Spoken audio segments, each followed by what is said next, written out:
Like आणि share अवश्य करा. नमस्कार, मी डॉक्टर मच्छिंद्र बांगर महाराष्ट्रातील आणि देशातील हवामान परिस्थिती संदर्भात ताजा अंदाज देणार आहे. महाराष्ट्रामध्ये बऱ्याच विभागात काल पावसाची नोंद झालेली आहे आणि 13 तारखेला व 14 तारखेला महाराष्ट्रात पाऊस होईल अशा प्रकारचा अंदाज आपण यापूर्वीच्या अनेक व्हिडिओमध्ये दिलेला होता. आपले अंदाज अचूक ठरलेले आहेत. भारतीय हवामान खात्याने जे आज अलर्ट दिलेले आहेत त्यामध्ये ओरिसा, छत्तीसगड, राजस्थान, दिल्ली, पंजाब, उत्तराखंड आणि हिमाचल प्रदेश या ठिकाणी थंडीची लाट कायम दाखवण्यात आलेली आहे. त्याचबरोबर उत्तरेकडील जम्मू काश्मीर, लेह लडाख, उत्तराखंड, पंजाब, हरियाणा, दिल्ली, उत्तर प्रदेश, राजस्थान, बिहार, झारखंड आणि ओरिसा या राज्यांमध्ये तसंच पूर्वेकडील काही राज्यांमध्ये अजूनही धोक्याचा प्रभाव कायम आहे. पुढील 48 तास राजस्थान वगळता हा अंदाज कायम असण्याची शक्यता आहे. महाराष्ट्रात तुरळक ढगाळ परिस्थिती निर्माण झालेली होती. पाऊसही झालेला आहे. मात्र तरी देखील थंडीचं प्रमाण बऱ्यापैकी आहे. महाराष्ट्रामध्ये विदर्भ, उत्तर महाराष्ट्र, मध्य महाराष्ट्र, उत्तर मराठवाडा या ठिकाणी बऱ्यापैकी थंडी जाणवलेली आहे आणि यापुढे ती जाणवत राहील. आज देखील GFS मॉडेलने थोडं पश्चिम महाराष्ट्र, मध्य महाराष्ट्राच्या काही भागात पावसाचा अंदाज दिलेला आहे. अजून देखील केरळ, तामिळनाडू किंवा किनारपट्टी भागामध्ये केरळ आणि कर्नाटकच्या पावसाचा अंदाज आहे आणि हा आणखी 1-2 दिवस म्हणजे 48 तास राहण्याची शक्यता आहे. त्यानंतर मात्र हे वातावरण संपतंय 15 तारखेपासून. मात्र 16 तारखेपासून 17 तारखेपासून लगेचच उत्तर भारतात WD सुरू होतील आणि यापुढील WD हे प्रभावी असण्याची शक्यता आहे. त्यामुळे पावसाचं प्रमाण हे किंवा गारपिटीचं किंवा बर्फवृष्टीचं प्रमाण अधिक असण्याची शक्यता आहे. त्यामुळे एकूणच 20 तारखेनंतरचं वातावरण उत्तर भारतासाठी अतिशय प्रभावी आहे. त्यामुळे मोठ्या प्रमाणात बर्फवृष्टी आणि मेघगर्जनेसह पाऊस देखील उत्तर भारतात होण्याची शक्यता आहे. या दरम्यान मध्य भारतावर काय परिणाम होतो ते देखील आपल्याला बघावं लागेल. कारण जर बंगालच्या उपसागरात दरम्यानच्या काळात सिस्टम विकसित झाली तर त्याच्या ट्रफमुळे महाराष्ट्रात पुन्हा पावसाचं वातावरण देखील तयार होऊ शकतं. सध्या महाराष्ट्राच्या दक्षिणेकडून थोडी थंडी कमी आहे, परंतु महाराष्ट्राच्या उत्तरेकडून बऱ्यापैकी थंडी मॉडेल दाखवत आहेत. आपण बघतो ही थंडीचं प्रमाण तसं उत्तरेकडून महाराष्ट्राच्या दिशेने वाढत जाण्याची शक्यता थोड्या दिवस आहे. मात्र आपण बघतो की 18 नंतर पुन्हा एकदा थंडी कमी अधिक होते. मात्र 19 तारखेनंतर पुन्हा उत्तर महाराष्ट्र, मध्य महाराष्ट्र, उत्तर कोकण अशी थंडी वाढत जाण्याची शक्यता या ठिकाणी दाखवलेली आहे.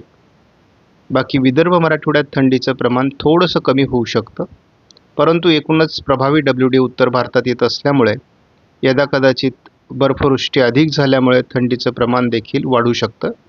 GFSने आज थोडं महाराष्ट्रामध्ये तुरळक पावसाचा अंदाज दिलेला आहे.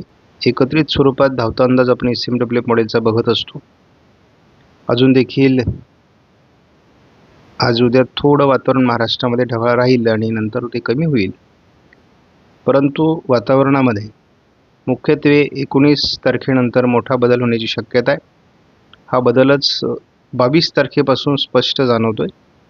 उत्तर भारताच्या दिशेने मोठ्या प्रमाणात WD सरकणार आहे. ते मैदानी भागापर्यंत परिणाम करतील आणि दोन्ही समुद्राच्या दक्षिण टोकाला देखील वातावरण निर्मिती होण्याची शक्यता असल्यामुळे नेमकी कोणत्या राज्यांमध्ये पुन्हा पावसाळी परिस्थिती निर्माण होते, गारपीट होते हे आपल्याला बघावं लागणार आहे. आज देखील महाराष्ट्रामध्ये काही भागात तुरळक पावसाची शक्यता आहे, ढगाळ वातावरणाची शक्यता आहे. यामध्ये मुख्यत्वे करून अहिल्यानगर, छत्रपती संभाजीनगरचा काही भाग, जालना, बीड,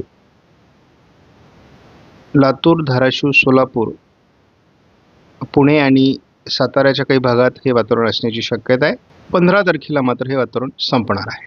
15 नंतर 21 तारखेपर्यंत फारसं वातावरण नाही आहे. संपूर्ण उघडीप राहणार आहे. थंडीचं प्रमाण वाढणार आहे. परंतु दरम्यान आपण बघतो 21 तारखेलाच अंदमान निकोबार बेटांच्या दरम्यान त्या ठिकाणी आपण बघतो की अंदमान निकोबार बेटांच्या दरम्यान एक नवीन सिस्टम विकसित होण्याची शक्यता आहे.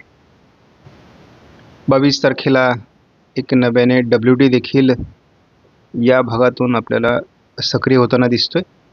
ही सिस्टम देखील थोडी दक्षिण भारताकडे सरकते.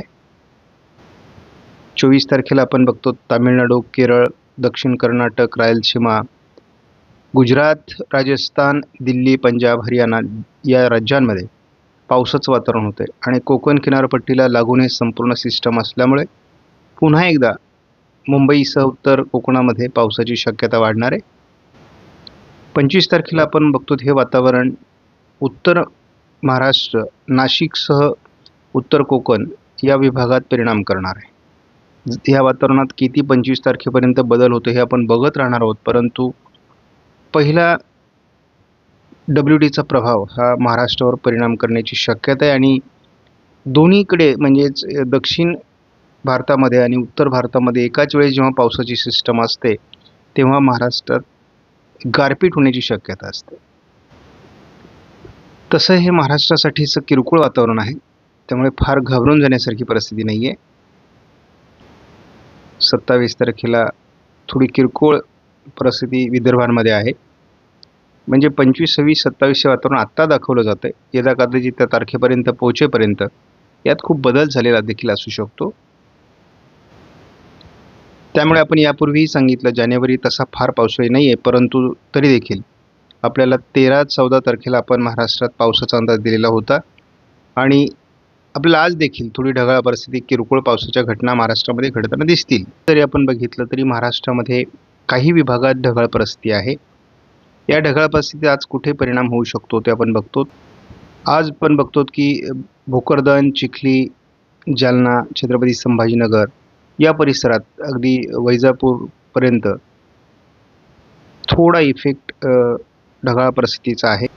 आपण बघतो कालच्या तुलनेत तसं वातावरण आज कमजोर आहे, त्यामुळे फार पावसाळी परिस्थिती निर्माण होणार नाही, परंतु ढगाळ परिस्थिती, हलका पाऊस असं काही घटना महाराष्ट्रामध्ये घडू शकतात. 15 तारखेला देखील थोडं सोलापूर आणि धाराशिवच्या दरम्यान ढगाळ वातावरण राहण्याची शक्यता आहे. एखाद दुसऱ्या ठिकाणी पाऊस होऊ शकतो, परंतु 15 तारखेनंतर मात्र हे वातावरण संपणार आहे. आपला सकाळचा व्हिडिओ नियमित येतोय, परंतु संध्याकाळचा व्हिडिओ आपण बऱ्याचदा कमी केला आहे, कारण सध्या नॉन सीझन पावसाचं सध्या काही वातावरण नाही, त्यामुळे आपण संध्याकाळचे व्हिडिओ कमी केलेले आहेत. आवश्यकता वाटेल तेव्हा मात्र आपण संध्याकाळचा देखील व्हिडिओ देतो आहोत. आपणास व्हिडिओमधील माहिती महत्त्वपूर्ण वाटल्यास लाईक करा, शेअर करा, चॅनलला सबस्क्राईब करा. धन्यवाद. जय हिंद, जय महाराष्ट्र, जय बळीराजा.